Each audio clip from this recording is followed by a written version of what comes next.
India is coming down hard and sharp on the outrageously rich fraudsters who looted hard-working citizens and vanished across borders.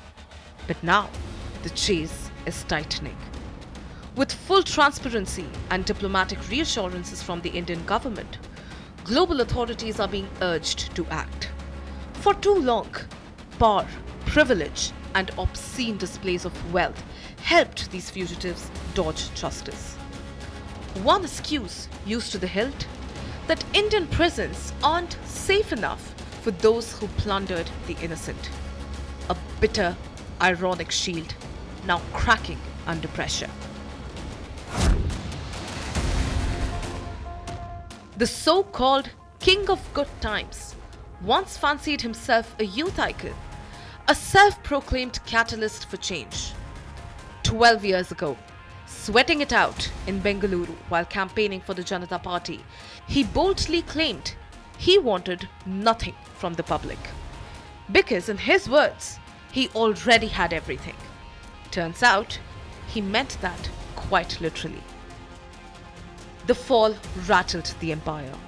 The king of good times tumbled from his throne and into the boiling waters of his own deceit. It all started with two massive bank fraud cases. Rupees 6,777 crore gone. And then he knocked on London's doors, not for business, but for a desperate refuge. The battle shifted to London with the CBI and ED seeking his extradition. Within 3 years, Indian agencies convinced UK courts that Mallya had laundered money.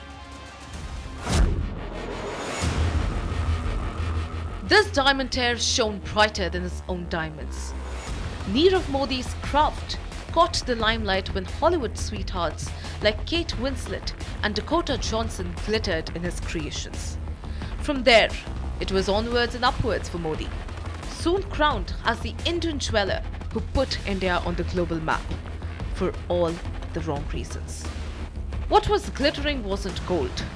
This desi jeweler was running a murky business beneath all the sparkle.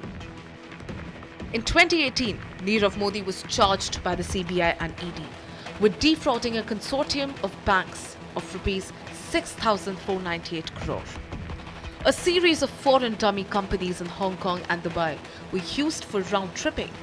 Like Mallya, Nirav also fled to London. In London, Nirav Modi kept changing his location to evade agencies. Case that is being registered in India, and hence I just wanted to get their version. A case? Yeah. What case? It's a bank fraud case that has been registered against them. Bank fraud case? Yeah.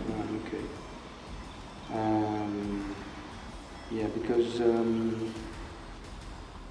did you also come? Was there another lady who came? I mean, her name is here. She does YouTube. No, I Is have that no idea. no connection? I have no So idea. you just work for that TV channel. So you are you connected with anyone else? No, No? I'm part of the. I'm a senior news editor with the channel. Acting on CBI and ED requests, Scotland Yard arrested him in March 2019. Since then, UK courts have rejected his bail pleas 4 times. With no legal options left, Nirav has once again appealed against his extradition. Like Nirav, his family members Nehal and Nishal face the same fate. Nehal has been arrested in the US with extradition underway. Nishal, tracked by the Republic TV in Belgium, faces extradition in the UAE. Nisha, just wanted to check with you, since you're in London, would it be possible to meet you? Who are you? Sorry? Who are you? Nisha, this is Shaban. I'm basically from Republic. Please, Shaban bhai, please. Excuse me, please leave me out of this. Another diamond tear on the run. The elusive uncle of Nirav Modi, Mr. Mehul Choksi, a master of the cat and mouse game with the investigating agencies. Choksi has been dodging justice since 2018. Charged in multiple cases, the crown jewel being the infamous rupees 14,000 crore PNB scam that looted the savings of hard-working Indians. He slipped out of the country like the Peter Pan of Neverland, refusing to grow up and face the law. First fleeing to Antigua, then making a dramatic detour to Dominica, only to be sent back. The chase continued until 2024, when he finally landed in Belgium and straight into the hands of the law after a CBI and ED extradition request. Arms dealer Sanjay Bhandari vanished from India and was last seen at the Paris Air Show. In 2019, Republic TV tracked him to central London. Accused in money laundering case involving Robert Vadra, Sonia Gandhi's son-in-law, Bhandari operated a complex web of financial crimes. Why don't you give me an interview? Interview पूछना पड़ेगा मेरे को lawyer से, पर मैं तुम्हें questions का जवाब दूं, वो भी मैं पूछ How will I लूंगा. I would love to do that. मैं कोर्ट But नहीं तुम प्रॉब्लम है कि तुम करूंगा. रिपब्लिक से आ गए हो. What's common among these luxury-loving fugitives? The looming barracks of Mumbai's Arthur Road jail, a destination they've all desperately tried to dodge. Their golden excuse? That Indian prisons are somehow too harsh for their fraud-fatigued souls. Playing the human rights card, they've learnt hard on foreign sympathy, especially from European courts, ever so concerned about conditions behind the bars. It's the perfect script. Cry foul, cite inhumane treatment, and hope the European moral compass spins just enough to block extradition. After all, nothing says justice like defending billionaires who looted the poor from the comfort of a London townhouse or Belgian flat.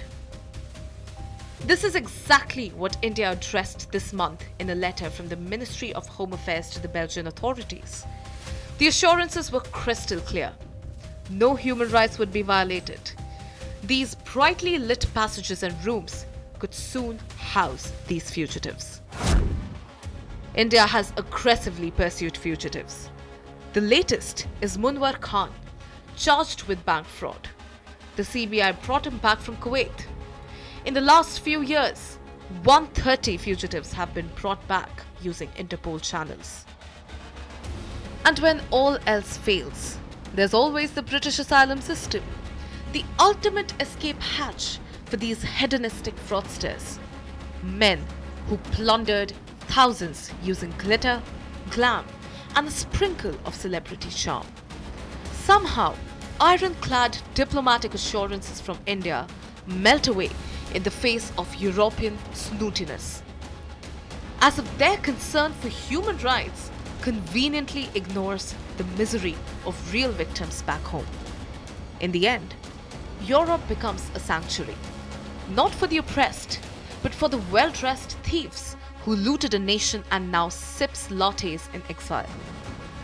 Justice, it seems, is blind, but only when wearing European sunglasses.